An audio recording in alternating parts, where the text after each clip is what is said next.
estamos. Ya estamos. Estamos todos. Bueno, buenas tardes a todos. Hola Federico. Hola Federico. Voy a hablar ¿Qué tal? ¿Cómo estás? Voy a hablar un ratito, voy a hacer una pequeña introducción.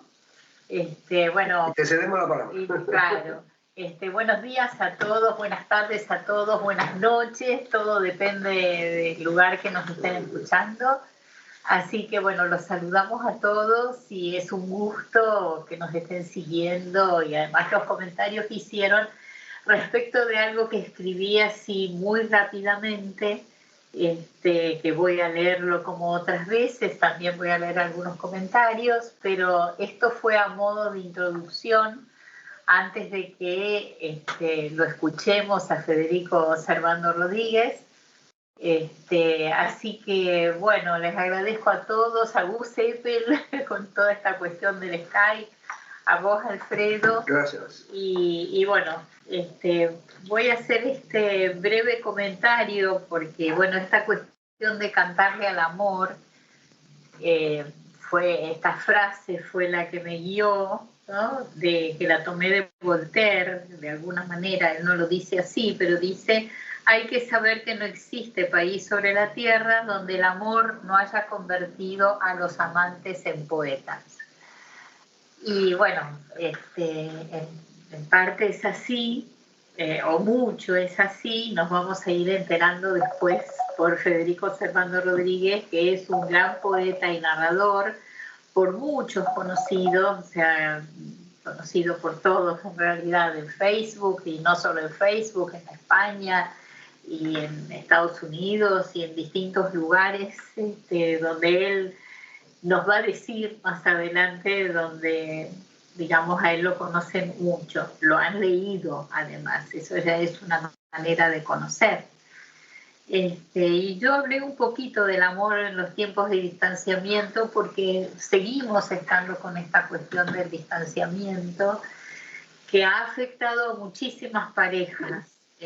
Algunos de los comentarios justamente, Cristina Calvi dijo algo así como que la cuestión de la salud también ha influido en las cuestiones y otras más, o sea que lo voy a leer en un ratito, en la segunda parte, que han influido en el devenir en realidad de una pareja.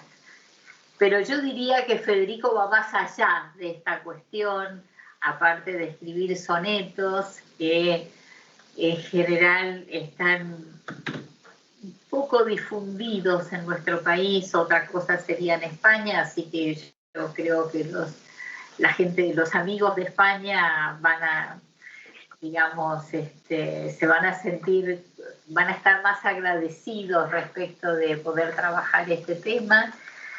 Pero bueno, yo tomé la cuestión como otras veces del Decamerón, toda esta propuesta para alejarse de Florencia, y que eran algunas personas de la nobleza, me voy a fijar cuántas personas, eran 7 varones y 3 mujeres, con la idea de inventar, porque se trata de eso, de inventar, de crear cuentos eróticos en este caso, para divertirse y alejarse de la peste negra. ¿No estás proponiendo que hagamos esto acá? Con la no es la propuesta, vamos a disfrutar de la creación de lo que nos vaya explicando además Federico, pero esta fue la cuestión del Decamerón, de Boccaccio 70, a partir de eso él escribe una novela, Boccaccio escribe la novela, Giovanni Boccaccio, y fíjense ustedes que Italia fue en este tiempo el país que se vio más afectado por el coronavirus, así que podrían escribir el Boccaccio del siglo XXI, así como fue escrito el de 1348. Y fíjense que en un encuentro de escritores, en otros tiempos podían hacerse más a menudo, espero que esto vuelva a producirse, digamos, que vuelva, que se repita. pero ahora estamos encima con el Delta, que me cargaba la cuestión del Delta donde estábamos, de este virus que es más contagioso, aunque no tan letal. Pero de todas maneras la gente se contagia de nada. Entonces fíjense esta idea tan valiosa de ir a inventar, de escaparse de la ciudad. Yo no digo que nos escapemos, pero ellos tenían, digamos, es obvio, gente de la nobleza, tenían mansiones a donde poder huir y refugiarse y bueno, y a su vez ahí poder inventar.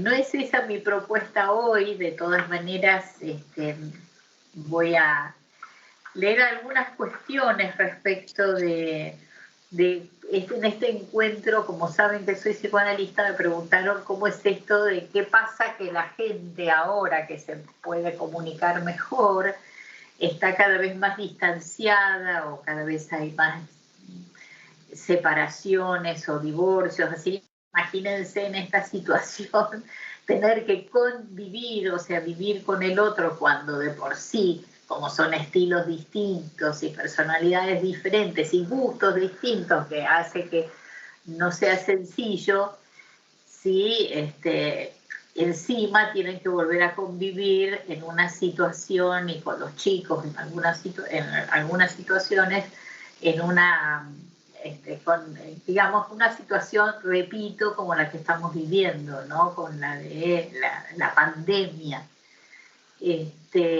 Así que yo hice unos juegos con las palabras, porque de alguna manera yo también empecé jugando con las palabras de muy chica, y digamos, no es lo mismo decir todavía que decir todavía. Es decir, aunque esté diciendo lo mismo, en una digo que cualquier día, digamos, puede ser apta para realizar algo, y todavía que significaría aún. Fíjense que no es lo mismo aún ahora, ¿no? O aún ahora. Yo doy estos ejemplos por los malentendidos que surgen en las parejas, pero son malentendidos del lenguaje, que por sí surgen independientemente de la problemática de la pareja. O sea, como el lenguaje es el muro en la pareja, esto es lo que quiero decir, pero es absolutamente necesario para poder comunicarnos, aunque hay como una incomunicación muy, muy seria. O sea, toda la fantasía de la Torre de Babel, por ejemplo, donde la gente no puede entenderse, y además si no pueden entenderse no hay manera de movilizarse de un lado a otro. Yo muchas veces lo he dicho, porque cuando uno viaja a otro país y no conoce el idioma, lo conoce muy poco, uno pregunta, bueno, ¿con qué me muevo? Porque uno se mueve con la lengua, digamos, con el lenguaje. Entonces, digamos, como que la globalización ha traído esto de... ¿Con qué me muevo? ¿Con qué me comunico? Porque no podés moverte con la lengua, caminar con la lengua. Bueno, yo digo la lengua es el lenguaje. Sí, sí. O sea, la palabra me muevo significa que me comunico. ¿Con qué me muevo? Es decir, ¿cómo pido una leche y que no me den un pan? ¿Qué sé yo? Un pan. ¿Cómo pido yo un café y me dan otra cosa? O sea, más o menos cómo saber hacerme entender. Digo esto por las cuestiones del lenguaje. Pero bueno, Federico está como muy por encima de estas cuestiones del lenguaje. Yo como psicoanalista como que tengo que prestar mucha atención, y además en la manera de evitar los malentendidos que forman parte de la vida cotidiana. O sea, se dan en las parejas y se dan en todas partes, pero es por estas cuestiones relativas al lenguaje. Bueno, yo no me voy a extender, así que... me gustaría, Federico, que nos expliques qué es esto del soneto, por ejemplo, que no lo vemos desde la secundaria, por ejemplo. Bueno, buenas tardes, Susana. Qué gusto verte. No sé si me escuchas bien. Sí, perfecto. Hablar de soneto y hablar de la historia del soneto un poco nos lleva a hablar de los grandes sonetistas italianos que fueron los que le dieron fuerza, popularidad e impulsieron el soneto en toda Europa, como Dante Alighieri y fundamentalmente como Francesco Petrarca. Petrarca, Francesco Petrarca fue un hombre profundamente enamorado de Laura Noves, esposa del Marqués de Sade, mira vos esas cosas. Ah, eso no sabía. Y que sufrió, que era una mujer muy hermosa, pero que era una mujer honesta, nunca correspondió el amor de Francesco Petrarca. Incluso Petrarca se mudó a Aviñón para vivir cerca de su amada y allí estuvo 3 años y nunca fue correspondido. Francesco Petrarca escribió 366 poemas dedicados a Laura, a Madonna Laura, de los cuales 263, creo, los escribió antes de la muerte de Laura, y 103 posterior a la muerte, donde ya casi la idealiza, la diviniza. Él hablaba de la donna angelicata. Y él decía que 1000 placeres no se pueden comparar a un tormento de amor. Vos sabés que, a propósito de lo que hablabas vos, de la distancia que procuraban antes del pre-renacimiento imponer contra la peste negra, Sí. Laura Noves murió de peste negra. Mira vos, murió de peste negra. La amada e inspiradora de toda la obra, de todos los sonetos del cancionero de Petrarca. El cancionero se llamó al libro Cancionere, de recopilación de sus sonetos. Y mira qué importante que es el amor, incluso el amor no correspondido, en la inspiración de un hombre genial, ¿cierto? Y en la historia de la literatura. Por ahí uno lee algunos sonetos. Yo recuerdo un soneto de Laura que quiero repasar por lo menos las primeras estrofas, que dice: paz no encuentro ni puedo hacer la guerra, y ardo y soy hielo y temo y todo aplazo, y vuelo sobre el cielo y yago en tierra, y nada aprieto y todo el mundo abrazo. Quien me tiene en prisión ni abre ni cierra, ni me retiene ni me suelta el lazo, y no me mata amor ni me deshierra, ni me quiere ni quita mi embarazo. Qué maravilla, ¿no? Qué maravilla. Yo no sé, vos sabés que yo nunca estudié declamación. Y hace falta, ¿no? Me salvo del tema, porque leer poesía no es como leer un periódico o como leer una novela. Leer poesía necesita de una cadencia, de un ritmo y de un leer pausado. Y de un leer pausado que permite que quien escucha se acerque y alcanzar la sensibilidad de esa persona, ¿cierto? Y para esto el amor, que es uno de los temas más convocantes de toda la literatura, tiene y yo me he dedicado fundamentalmente a ese tema tan remanido, porque es un tema que de alguna manera nos permite encontrar sentimientos comunes, porque todas las personas hemos amado y hemos anhelado por lo menos ser amados. Todas las personas. Hay muchísimas cosas que hablar de esto. Por ejemplo, no me puedo olvidar de François de la Rochefoucauld, que decía que con el amor verdadero sucede lo mismo que con las apariciones de los espíritus.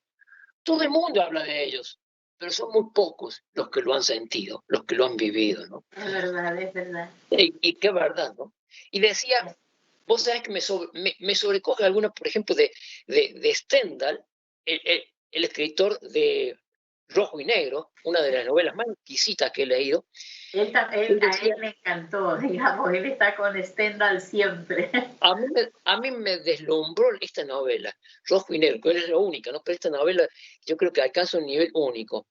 Él decía, media vida, la parte más hermosa de la vida, permanece irremediablemente oculta al hombre que no ha amado apasionadamente. Y realmente así lo creo. íntimamente lo creo así, con absoluta honestidad intelectual te lo digo. Creo que es así, creo que es una verdad insoslayable. Es verdad.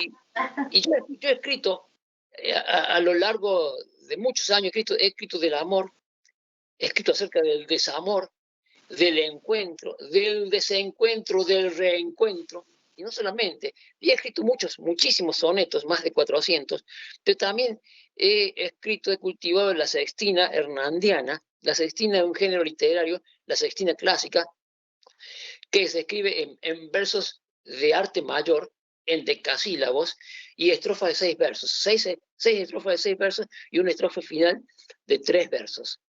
Pero yo he escrito la sextina hernandiana, que tiene este nombre porque es el modo, el método, la forma que eligió José Hernández para escribir su Martín Fierro, que son versos de arte menor, son octosílabos, en mi caso de rima consonante.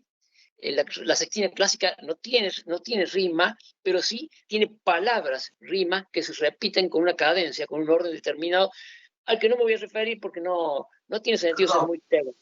No tiene sentido ser muy técnico. Pero los sonetos también tienen, esto no lo explicaste. Así es. El soneto también tiene una rima consonante abrazada en los cuartetos, es decir, que rima de cada cuarteto el primer verso con el cuarto y el segundo con el tercero. Y rima consonante porque se repiten todas las letras. Todas las letras se repiten desde el último acento, la última sílaba tónica de la palabra, ¿cierto? En cambio, hay otro tipo de rima que es la rima asonante, donde se repiten solamente la vocal, la última vocal de las palabras, ¿cierto?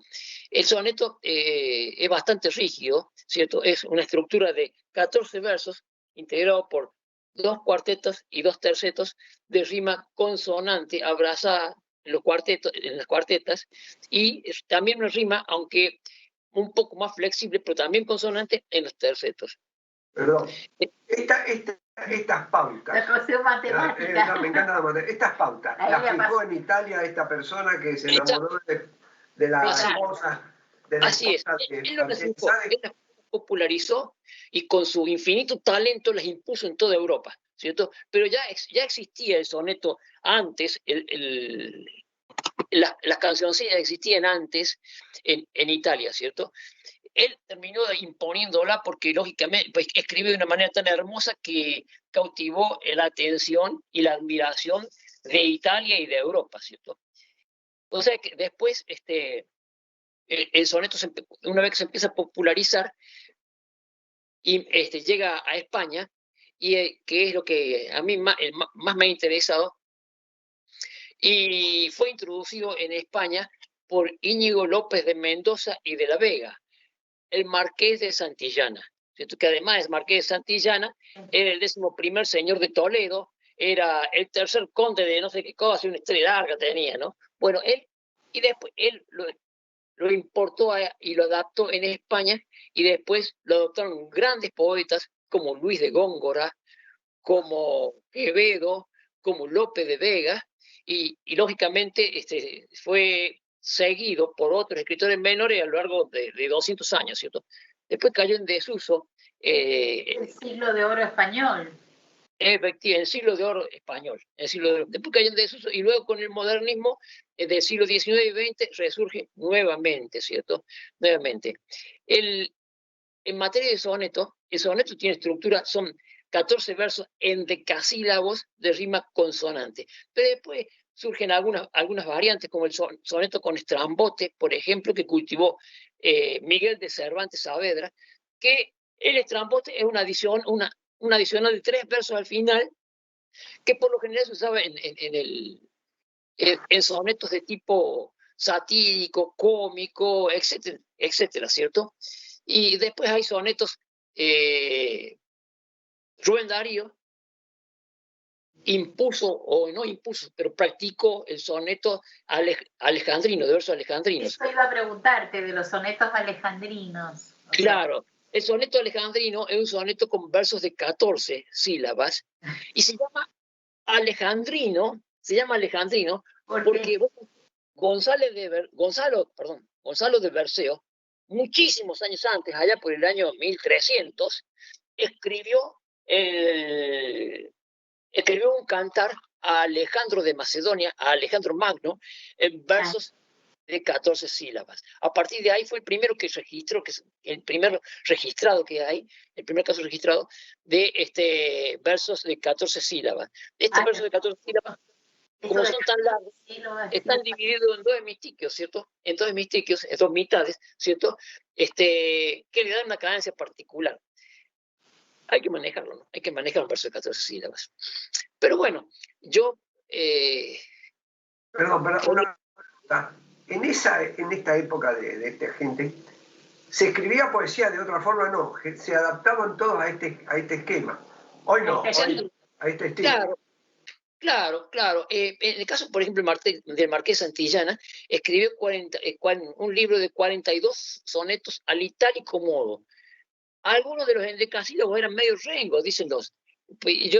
Algunos tienen 10 versos y otros de los endecasílabos tienen 12, o sea que no son endecasílabos. Pero él quería, él copiaba, él conocía y él respetaba el estilo, ¿cierto? Y el orden. Y bueno, siempre ha habido gente que ha escrito. Esto es un arte, esto de escribir, intenta hacerlo, intentamos ser artistas y cada uno lo vuelca como lo siente, ¿no es verdad? Cada uno lo vuelca como lo siente. Yo he tenido una usina de temas, un yacimiento de temas inagotables en la historia y las memorias y la evocación de cosas de mi propia vida, ¿cierto? Y a lo mejor yo he vivido una aventura amorosa muy intensa, y esto me ha permitido escribir muchísimas cosas. No sé si es el caso, pero podría contar algunos detalles muy accidentados que me inspiraron a muchísimas cosas y he tratado como dije antes, con honestidad intelectual de llevarlo al papel, ¿cierto? Sin importarme y sin preocuparme lo que la gente pueda decir. De pasada, cuando yo contaba cómo... Es muy difícil eso, muy difícil. Sin ningún tipo de pudor, ¿cierto? Sin ningún tipo de pudor, porque se puede decir lo que sea, se puede hablar de las cuestiones más íntimas de una pareja sin vulnerar la sensibilidad de nadie y sin caer en los soez y en lo ordinario, ¿cierto? Y se puede hacer, ¿cierto? Y se puede hacer, y no es nada del otro mundo, ¿cierto? Aunque vivimos en un mundo donde parece que lo ordinario, lo soez, lo grosero es lo que manda, no es cierto, ¿cierto? La poesía, como todas las artes, tienen como objetivo fundamental, creo yo, exaltar la belleza de las cosas y de los sentimientos y del pensamiento, ¿cierto? Y si en la medida que uno no lo logre, no sé si puede considerarse poeta, ¿cierto? No sé si puede considerarse artista. No, está bien, ahí está, si lográs despertar en el otro eso que vos decís, si lográs despertar, claro, lo lograste, será malo, bueno, mediano, pero poeta sos. Si claro, ese es el objetivo, es el norte. No sé si uno lo logra, yo creo que es una bendición si uno realmente lo logra. Por ahí hay algunos sonetos.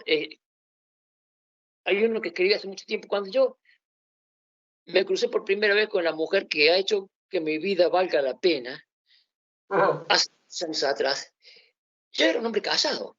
Yo tenía un matrimonio fracasado, peor que medio, pero yo estaba casado. Y una vez, evocando aquel tiempo que para mí fueron muy difíciles, porque yo soy un hombre de mediados del siglo pasado, formado en una sociedad que no es la de hoy. Entonces, evocando aquel momento donde yo no sabía cómo encarar vos, Freddy, seguramente coincidís conmigo, no es fácil encarar a una mujer cuando uno está loco por ella, ¿cierto? Cuando uno está loco por ella. Y yo le escribí una vez, un soneto. Quiero decirte de un amor furtivo que bien sabe de insomnios y desvelos, en cuya noche no faltaron cielos y al vuelo de mis ansias dio motivo. De las urgencias del corazón altivo, del alma peregrina sus anhelos, del ardiente infierno de los celos, enfrentando este hado incompasivo. Que no basta mi tesón para alcanzarte, ni el sueño fugaz de mis antojos para sentirme al fin tu bien amado. que no puedo siquiera imaginarte en la retina febril de otros ojos sin sentirme por siempre desolado. Eso me hizo el momento en que yo, siendo un hombre casado, me encontré con aquella mujer, que es la que hace 41 años comparte mi camino por la vida. Es la que un día decidió fundir su sangre con la mía para que mis hijos vivan.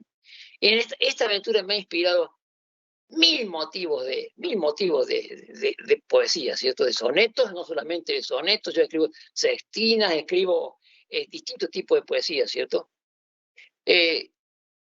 No sé, siempre he creído, vos sabés, seguramente muchas mujeres me cuestionan por esto y probablemente terminen pidiéndome un juicio de algún tipo, pero yo creo que el hombre siempre cree que está en mejor circunstancia, en mejores condiciones, que tiene más posibilidad de hacer poesía que la mujer, porque tiene un objeto